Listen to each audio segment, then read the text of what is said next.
And welcome back to more Kirby Star Allies. I want Nest. Bye, Parasolidity. In the last part, we ended up actually making it all the way through level 2, no problem. Defeated Meta Knight. And this time, we are going to the Gem Bastion. We're slow again. I don't think I actually mentioned this in the actual successful recording, but I guess, you know, logically you can deduce the fact that, based on the last two videos, your progress with sets every level. So we're back down to level 0 on every stat now, which is... Wait, I don't need you, I have Nest. Which is kind of a bummer. I actually don't want you, I want Nesp. I want Nesp. Hello? There we go, finally. Because we have this puzzle up here. Not up here. Later on. Those mics kinda remind me of enemies from a different game. I think I'm thinking Yoshi. Again, if you want to be cool, you can hit it through the wall, but it's actually completely unnecessary. You can hit it just after you move the block, but hey, if you can save time, might as well. Like, what I was trying to do, I don't know if it actually saved time, I was trying to hit the switch to get the electricity moving towards the door, and then hit the switch so the block started moving, and thus I wouldn't waste as much time waiting for the block to move if the current was also still doing its thing at the same time. I was like trying to get sent two actions at the same time. Whether I actually saved any frames or not, I have no idea.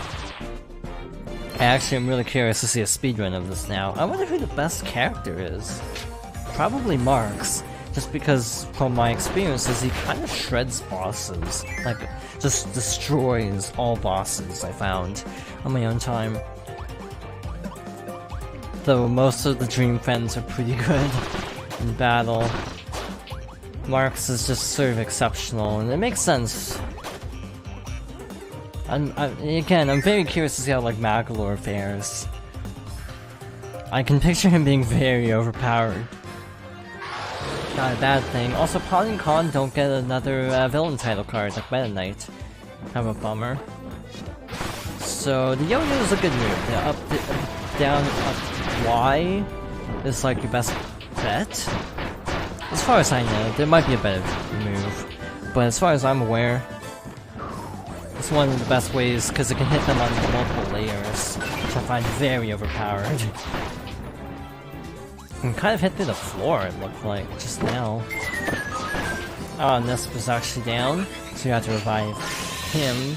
I discovered that if you actually don't revive a character, they'll actually just disappear. So you lose them. I don't think we have to friend them, unlike in the main game. It just moves on, yeah.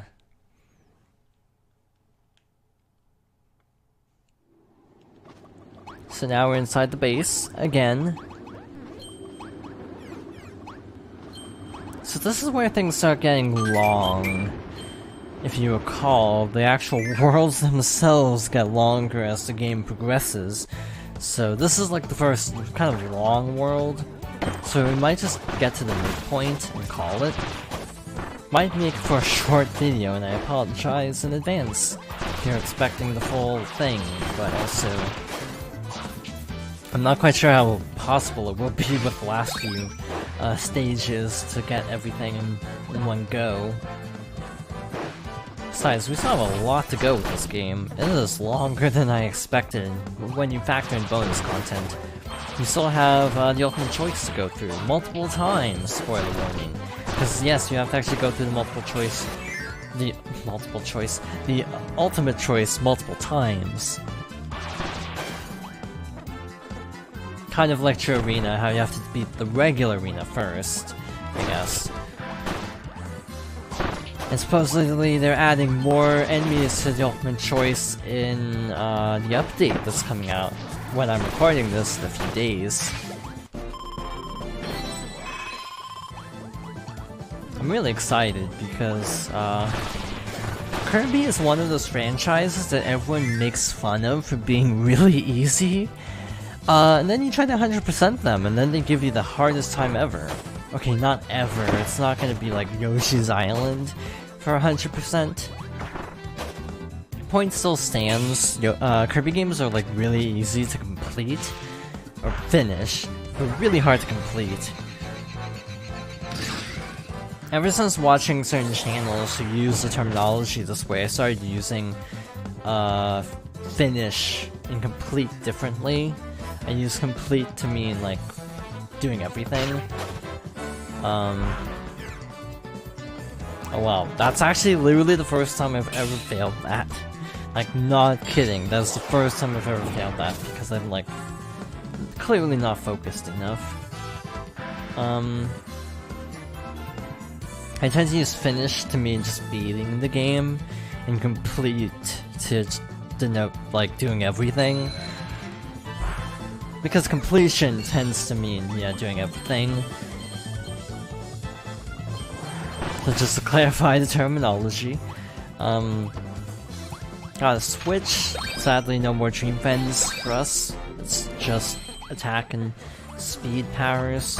And again, like in the main story, they give you an extra door, so you don't have to backtrack all the way over, which is appreciated. I like when games do this, where it opens up an alternate exit.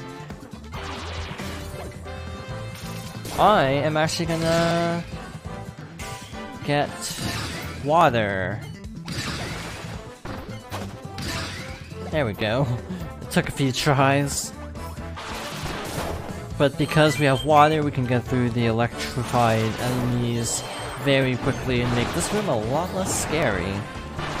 Because without the little spinny electric wheel things, this room's actually not a big deal at all. It's very easy.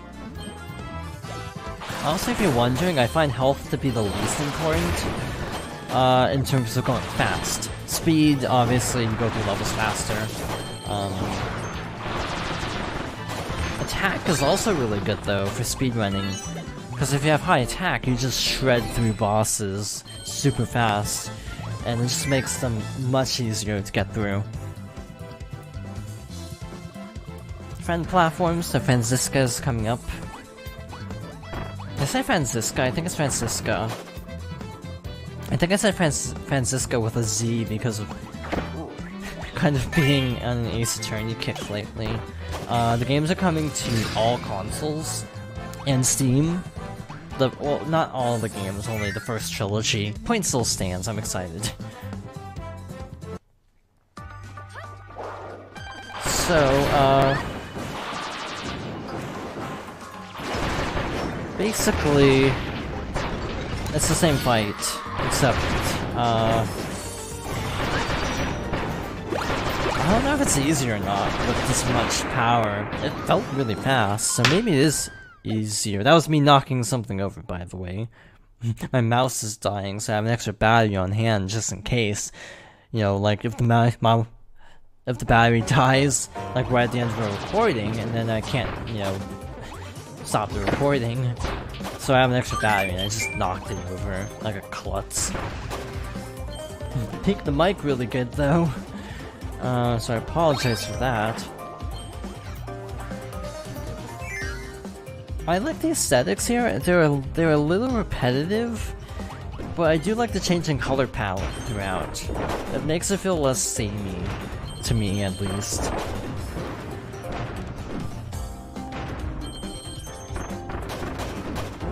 I think my favorite world is probably Starlight Heroes, which is kind of obvious because I love Superstar, but I also just love the changing aesthetics as you go along.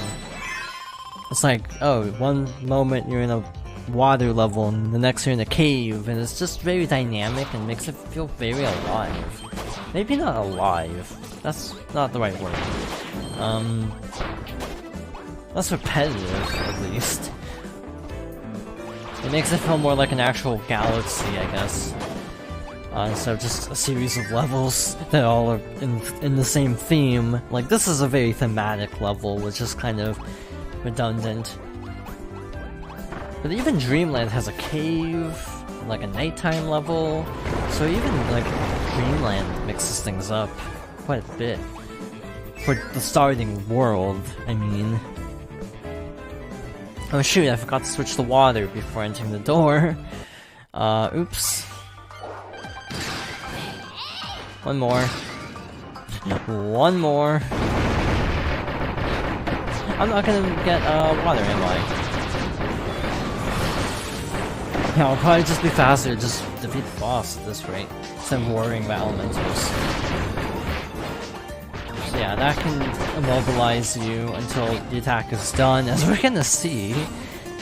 I could use a hand, just saying. Thank you. Look, the AI actually helped there.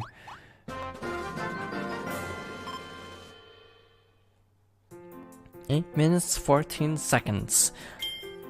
So we can start here from any time, and I think we're actually gonna opt to do that. So thank you for watching, and I hope you join me next time for more Kirby Star Allies.